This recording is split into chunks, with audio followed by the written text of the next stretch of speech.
আসসালামু আলাইকুম সুপ্রিয় দেশবাসী। গণহত্যাকারী জঙ্গি শেখ হাসিনার ছেলে জয় আমেরিকাতে একটি লবিস্ট ফার্ম নিয়োগ দিয়েছে।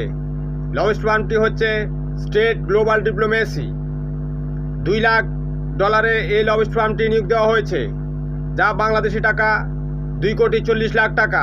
এর আগে 2004 সালেও এল কাটোলেন ফা নামক একটি লবিস্ট ফার্ম নিয়োগ দিয়েছিল, যার মাধ্যমে জয় আমেরিকান সরকারকে জানিয়েছে সাবেক 2004 সালের বিএনপি সরকার নাকি জঙ্গিবাদকে মদত দিচ্ছে, আওয়ামী লীগ ক্ষমতা আসলে জঙ্গিবাদকে মূলোৎপাটন করবে। সেই জঙ্গি কার্ড ব্যবহার করেই শেখ হাসিনা 2024 সাল পর্যন্ত লক্ষ লক্ষ মানুষ হত্যা করেছে। আপনারা জানেন জয়ের কাছে হাজার হাজার কোটি টাকা পৌঁছে যাচ্ছে। আপনারা ইতিমধ্যে জেনেছেন ওয়াসা বুথের মাধ্যমে পানি বিক্রি করে, কার্ড ওয়াসার, জায়গা ওয়াসার, রক্ষণাবেক্ষণে 80 লাখ টাকা দেয় ওয়াসা, অথচ টাকাটা আমেরিকায়